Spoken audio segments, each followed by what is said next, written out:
Bonjour à tous et à toutes et bienvenue dans l'École du Futur. Au programme aujourd'hui, elle a été désignée en novembre dernier pour intégrer la nouvelle promotion d'astronaute de l'Agence spatiale européenne. Sophie Adenau voit depuis cette nomination un rêve devenir réalité. Vous allez le voir, son parcours est impressionnant et on vous le présente dans un instant. Mais d'abord, elle a une idée derrière la tech. C'est Dorit Naon qui est avec nous aujourd'hui en plateau. Bonjour Dorit, de quoi allons-nous parler avec vous aujourd'hui? Aujourd'hui, je vais donner des conseils aux étudiants et aux chercheurs d'emploi pour trouver un job.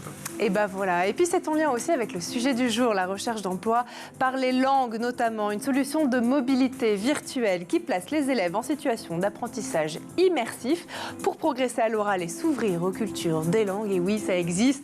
Et on en parle avec notre invitée du jour, Sophie Kakuo. Bonjour Sophie. Bonjour. Bienvenue sur le plateau. Vous êt la cofondatrice d'une société qui s'appelle Bigup, d'une solution qui s'appelle Bigup. Une solution dont vous allez nous parler dans un instant, juste après le focus. Et de deux, après Claudie Aigneret, Sophie Adenau est la deuxième femme française à avoir été choisie par l'Agence spatiale européenne pour devenir astronaute. Après sa première mission dans l'espace qui doit arriver d'ici 2026, on va d'abord regarder son portrait avec Xavier Terrade. Sophie Adenau. Le 23 novembre 2022, Sophie Adenau est devenue la deuxième femme française à être nommée astronaute. Elle fait partie des 5 personnes sélectionnées par l'Agence spatiale européenne parmi 22 523 candidats. Je suis la première femme française pilote d'essai sur hélicoptère. Je suis officier de l'armée de l'air. J'ai toujours rêvé d'être pilote. Dès qu'il y a un avion ou un hélico dehors, quand j'étais petite, littéralement, je courais, je sortais, je regardais. J'ai jamais cru que c'était possible pour moi. Petite Sophie, je ne pourrais jamais faire ça. En 2004, elle avait reçu le diplôme d'ingénieur de l'École nationale supérieure de l'aéronautique et de l'espace, l'école d'un certain Thomas Pesquet. Inspirée par son grand-père mécanicien dans l'armée de l'air, devenue lieutenant-colonel en 2021, Sophie Adenau n'a cessé de monter plus haut. J'ai commencé par être ingénieur dans le bureau d'études d'Airbus Hélicoptère. J'ai postulé pour l'armée de l'air. J'ai fait beaucoup de travail pour me préparer. Donc je pense que même j'étais surentraînée. Ses sources d'inspiration sont Marie Curie et celle qui l'a précédée comme astronaute, Claudie Aigneret. 2 femmes qui elles aussi ont gravi des sommets. C'est en voyant son premier vol dans l'espace qu'elle a eu le déclic. Elle n'avait que 14 ans. Avant de se hisser à son niveau, Sophie Adenau a eu des périodes de doute. Surtout en tant que femme, c'est vrai que l'aspect confiance en soi, c'est pas évident. Enfin, moi, ça n'a jamais été un truc hyper naturel. Et puis, c'est venu au fur et à mesure de se dire, ok, bon ben... si ce rêve paraît trop grand et je me sens pas, j'ai peut-être pas confiance en moi dans ce rêve pour aller jusqu'au bout, ben je vais le découper en petites étapes. Mais c'est l'ensemble qui fait que derrière on croit que c'est impressionnant, mais non, je suis juste comme tout le monde. Comme tout le monde, enfin presque, car Sophie Adenau a plus de 3000 heures de vol en hélicoptère à son compteur et 2 missions en Afghanistan. Ses entraînements au centre des astronautes de l'Agence spatiale européenne à Cologne ont débuté au printemps 2023. Sa première mission dans l'espace devrait quant à elle avoir lieu en 2026. Et voilà pour ce portrait particulièrement inspirant, vous l'aurez remarqué. Tout autre chose à présent, vous le savez, dans un monde de plus en plus connecté, la maîtrise des langues étrangères est devenue une compétence essentielle pour la nouvelle génération.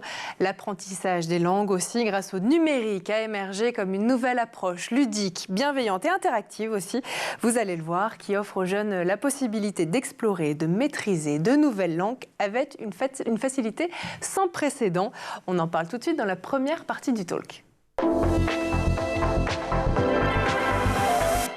Et aujourd'hui à nos côtés pour en parler, notre invitée Sophie Kakuo. Vous êtes donc la cofondatrice de Bigup. Bigup, si je résume rapidement, mais vous allez le dire bien mieux que moi, c'est une plateforme pour apprendre les langues de manière immersive grâce à la technologie. C'est ça? C'est bien plus que ça, j'imagine. Non, alors c'est effectivement une ressource numérique éducative qui s'adresse au collège et au lycée, qui est dédiée uniquement à la pratique orale des langues étrangères. D'accord. Donc, des 4 compétences langagières, en fait, l'expression orale est la plus importante pour progresser à l'oral. Et en fait, Bigup, c'est un réseau sécurisé pour parler les langues étrangères avec des correspondants et progresser à l'oral. Donc on s'attache vraiment à la compréhension et à l'expression orale. Comment vous en avez eu l'idée? Alors on en a eu l'idée pendant le Covid avec mon associé, parce qu'on voyait simplement nos jeunes enfants lycéens peiner à travailler de manière générale, mais surtout sur les langues, et pouvoir avoir des échanges avec des natifs. Parce que et le locuteur natif, parce que le sujet, c'est ça, en fait. C'est ce que j'allais vous dire. C'est-à-dire qu'aujourd'hui, on sait que le plurilinguisme, avoir des langues étrangères sur son CV et savoir parler des langues étrangères, c'est important pour l'accès au premier emploi. C'est important pour l'accès à des études supérieures. Donc, il est important d'apprendre les langues étrangères. Et aujourd'hui, il n'y a pas beaucoup de solutions pour placer l'apprenant dans une réalité de langage et d'être dans une interaction sociale, ce qui permet de progresser plus rapidement quand on apprend une langue. Et du coup, on a créé Big Up, qui permet une solution de mobilité virtuelle et qui est accessible à tous, parce qu'il y a les parents qui peuvent payer des séjours linguistiques à leurs enfants, puis il y a les parents qui n'ont pas les moyens. Donc, on n'est pas du coup tous égaux devant l'apprentissage des langues quand il s'agit de la pratique orale et de pouvoir parler avec des locuteurs natifs. Alors, on comprend que Big Up révolutionne effectivement l'apprentissage des langues étrangères. Est-ce que vous voyez une réelle progression dans l'aisance orale de vos apprenants? C'est quoi? Alors, pour l'instant, aujourd'hui, il est un peu trop tôt. Ce qu'on propose, Big Up, c'est pas simplement pour les lycéens et les collégiens, c'est aussi pour les enseignants. Déjà, pour rentrer sur Big Up, c'est une plateforme qui est sécurisée. On a un code d'activation et on est inscrit par un établissement et un enseignant. Donc, on rentre dans le cadre d'une classe virtuelle, entre guillemets. Donc, c'est une communauté d'enseignants de langues à travers le monde. On est sur l'anglais, l'espagnol, l'allemand et le français. On est effectivement disponible sur mobile, tablette et ordinateur. Mais du coup, les enseignants vont pouvoir trouver, je suis professeur d'espagnol en France, Big Up va me proposer des professeurs de français en Espagne ou au Mexique, en Amérique latine, pour que je puisse jumeler mes élèves, créer une classe virtuelle d'échange et pouvoir faire travailler mes élèves toute l'année, quotidiennement, de manière hebdomadaire également, quotidiennement, mes élèves avec des correspondants sur des sujets, des thématiques à aborder en fonction des différents programmes. Donc ça, c'est la première chose. Et ensuite, il y a effectivement une interface qui est dédiée aux élèves, qui sont les collégiens lycéens, qui peuvent naviguer tout seuls, en dehors des classes d'échange qu'ont créé leurs professeurs, et aller chercher des correspondants en fonction des langues qu'ils ont déclaré étudier. C'est-à-dire, j'ai déclaré apprendre l'anglais et l'espagnol, Big Up va me proposer des correspondants hispanophones et anglophones. Et donc, je vais pouvoir me mettre en lien avec eux, parler de ce que je veux. Et c'est aussi une manière de faire tomber le premier frein à la pratique orale et à l'expression orale, c'est la peur de parler. C'est de se retrouver, du coup, à parler avec quelqu'un qui me ressemble, qui s'intéresse aux mêmes choses que moi, qui a le même âge, et donc on peut parler plein de choses. Et peu importe s'ils ne parlent pas que de choses scolaires, qui peuvent parler de leurs sorties, de leurs albums préférés. L'important, c'est qu'ils parlent, parce que comme ça, ils prennent...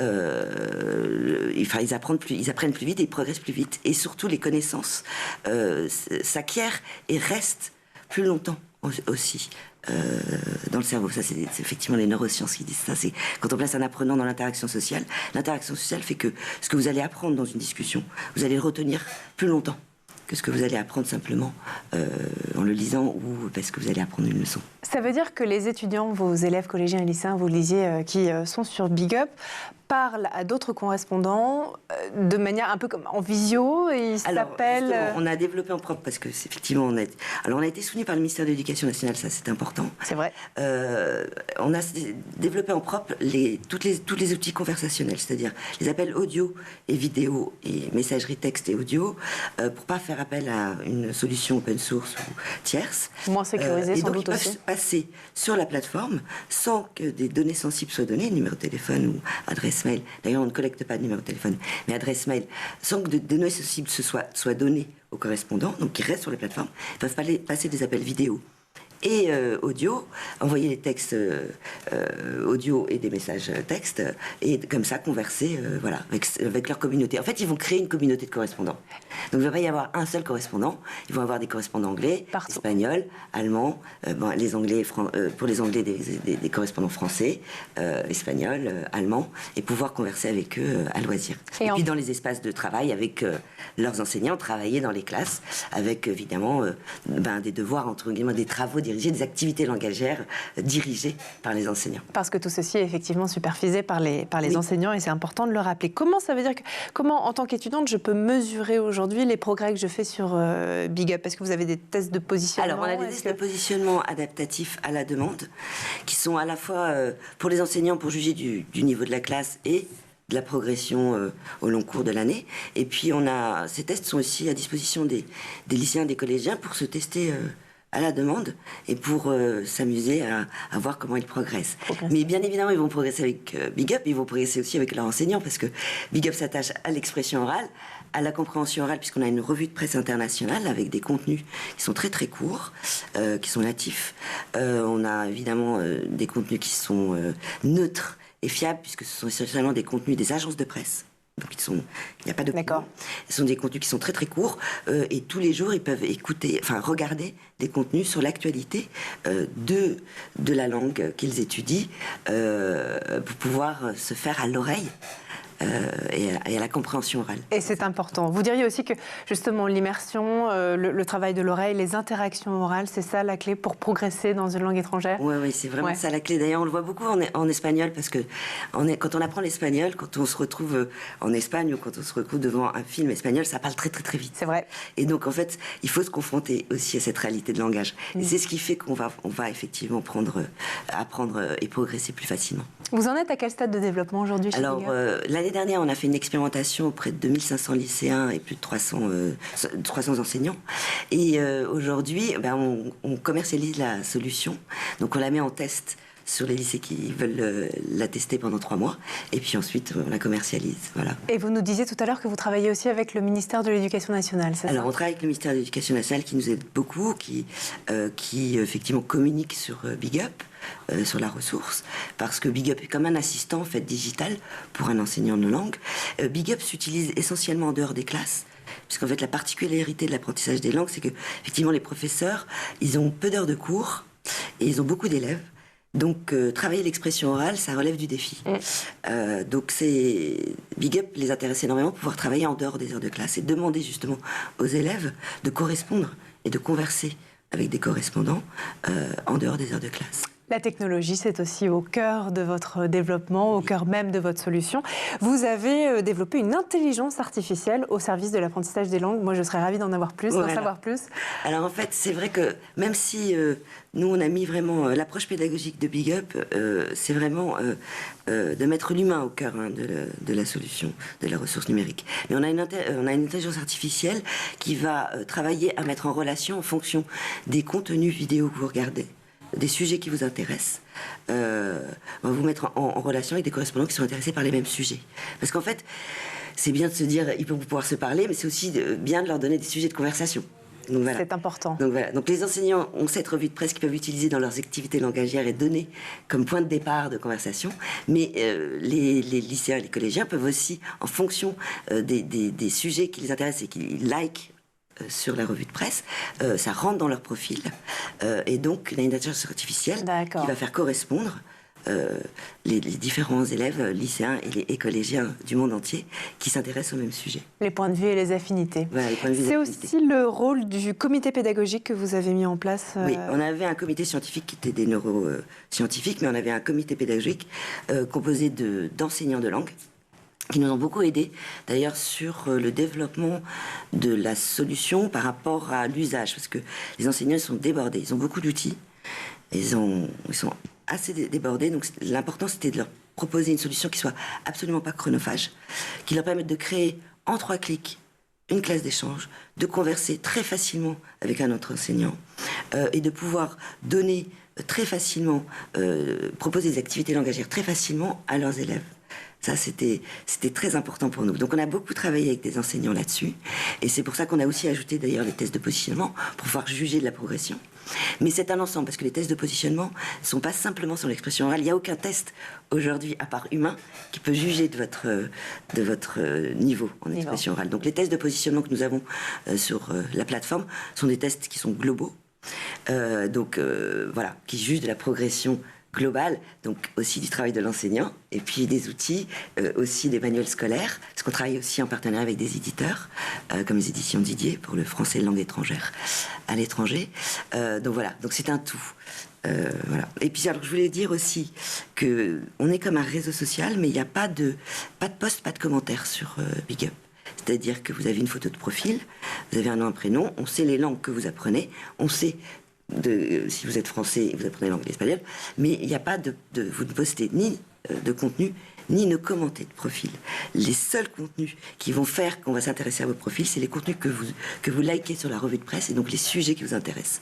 Spoiler, on en parle dans un instant. Pardon. Non, c'est passionnant. On en parle dans un instant, effectivement, parce que je trouve que c'est très intéressant. Et puis ce réseau social, effectivement, des correspondants à l'international, c'est quand même génial. On continue d'en parler juste après le tour du côté de la planète tech. Images, vidéos, c'est le Zap et c'est l'œil d'Edouard Deniau.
Et on est de retour toujours sur le plateau de l'École du Futur et en compagnie de notre invitée Sophie Kakuo, cofondatrice de Big Up. Sophie, si vous le voulez bien, on va reprendre nos discussions, mais juste avant, on va laisser place à la chronique de Dorit Naon qui a une idée derrière la tech.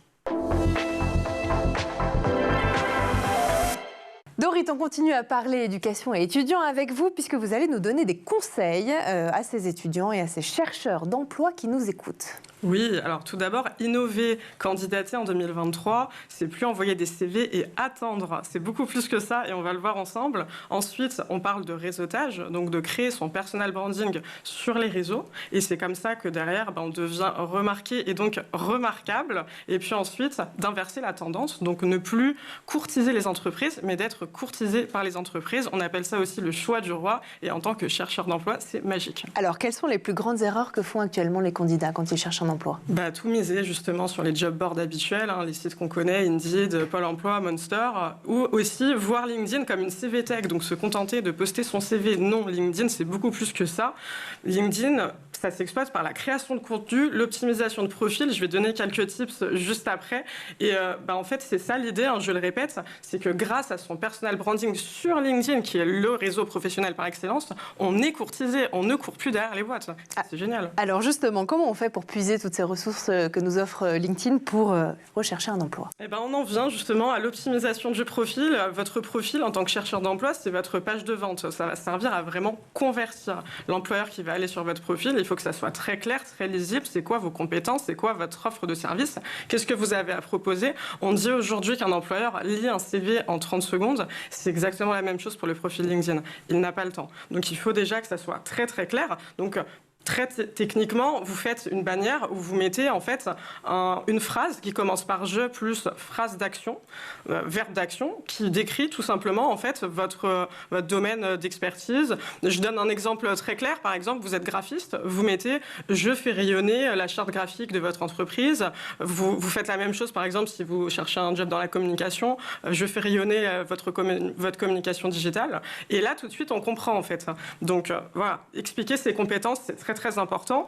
Ensuite, on parle de créer son audience avant son produit sur LinkedIn. Donc ça veut dire quoi? Ça veut dire s'intéresser aux autres. L'erreur que font beaucoup trop de chercheurs d'emploi, au-delà du fait de ne faire que poster des CV, c'est de poster directement du contenu. Il ne faut pas s'étonner de ne pas avoir de retour si vous ne vous êtes pas intéressé aux gens avant. Réseau social, réseau humain, il faut connecter avec les gens avant tout. Donc on s'intéresse aux posts des uns et des autres, on va commenter, on envoie des messages et ensuite quand on créera son propre contenu, on aura déjà un public qui sera là pour nous écouter et c'est comme ça qu'on devient justement, on en revient à remarqué et remarquable. C'est grâce aux autres, c'est un réseau social.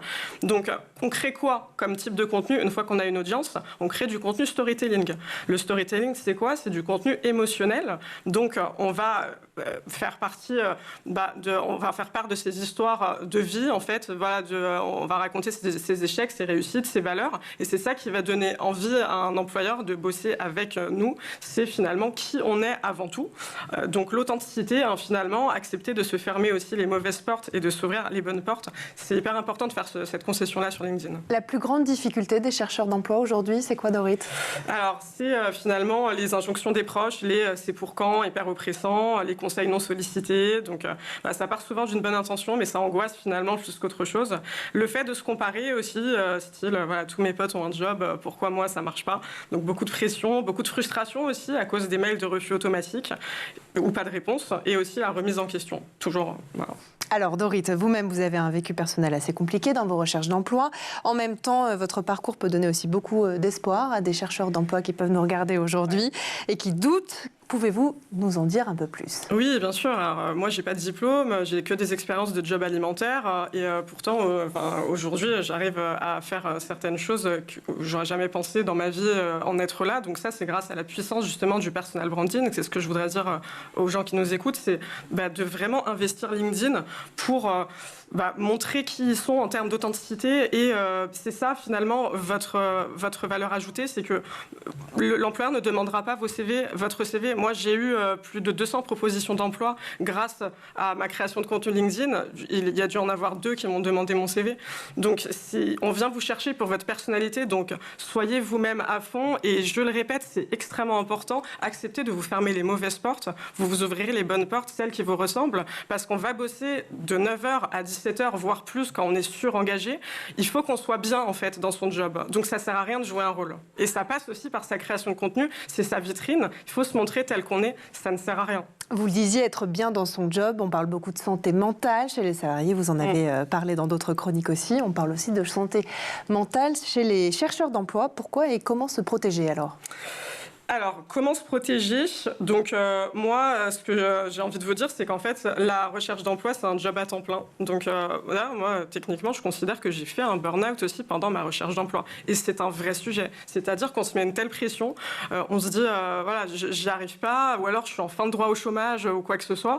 Et on est capable de chercher vraiment un job de 6h à minuit, sans interruption. On culpabilise dès qu'il s'agit de sortir dehors, de prendre du temps pour soi. Ça, c'est hors de question. Et on a cette mission de se dire, je dois chercher un job tant que je n'en ai pas trouvé un.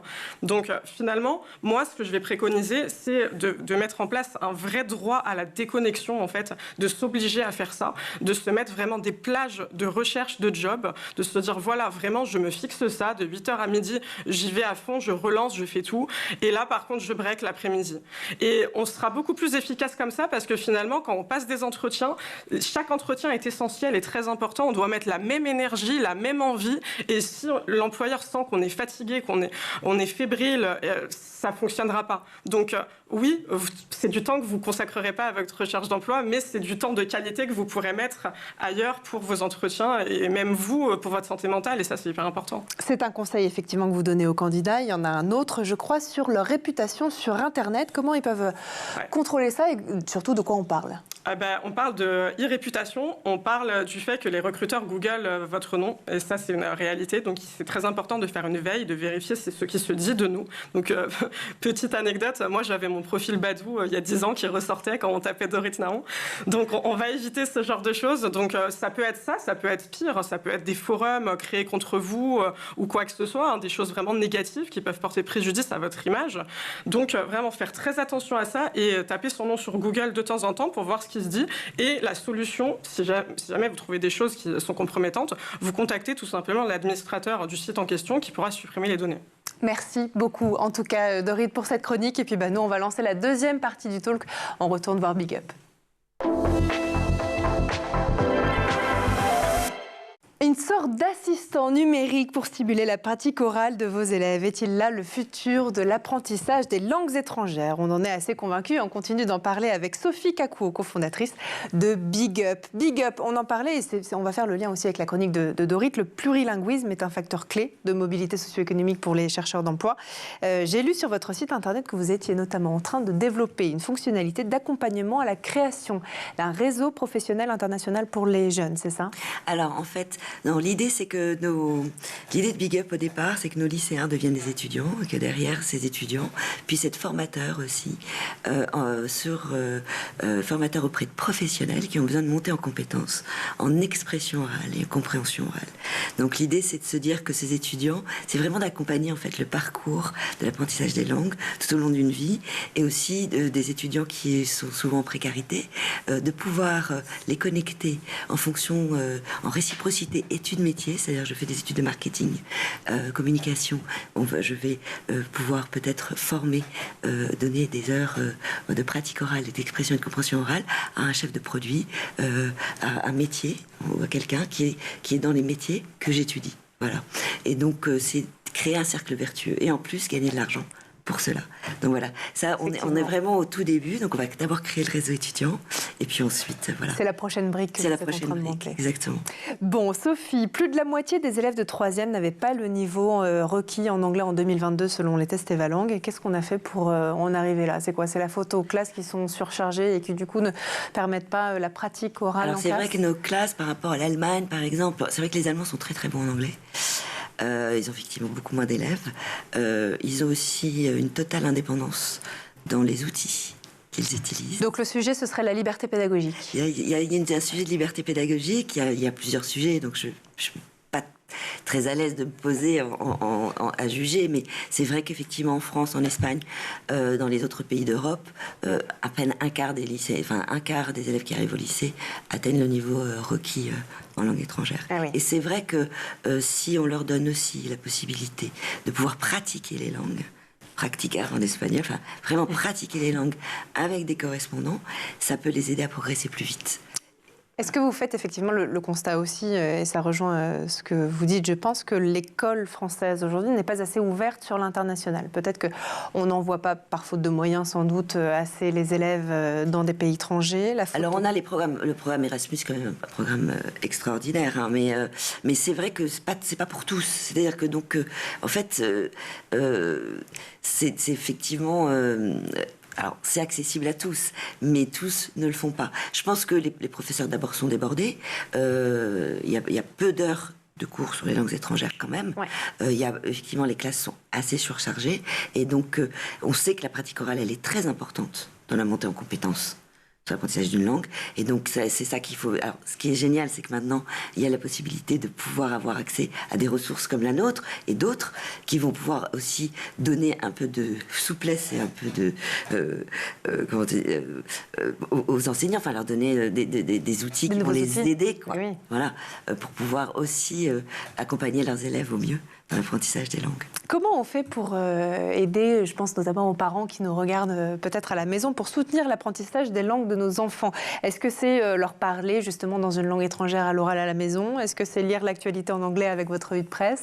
Alors ça dépend. Alors lire l'actualité, il faut qu'on soit quand même... On ait une certaine majorité digitale, mais effectivement, je pense que de pouvoir les exposer à des contenus, aller voir les films en VO, C'est la base. Très très jeune, je pense que c'est la base. Effectivement, leur donner à lire du contenu, presse ou vidéo en langue étrangère, ça c'est... Il y a plein de contenus aussi qui sont disponibles aujourd'hui. Effectivement, peut-être que les parents connaissent pas forcément où aller les chercher. Et puis ils ont peut-être peur aussi de parler en anglais avec leurs enfants. Puis ils sont pas forcément bons. Oui, c'est ça. Leurs enfants sont même meilleurs qu'eux, donc c'est compliqué aussi. On se retrouve un peu isolé quand on est parents et qu'on parle pas les langues étrangères. Et moi, ma génération, on est très mauvais en langue étrangère. Mon associé, on a créé cette Big Up parce que, d'ailleurs, c'est une idée de Sophie, c'est une autre Sophie, parce que elle me dit, voilà, elle parle pas une langue étrangère et parce que elle n'a pas réussi véritablement. Voilà. Donc c'est ce que vous dites, il ne faut pas avoir peur de faire des erreurs, d'avoir honte de son accent. Ouais.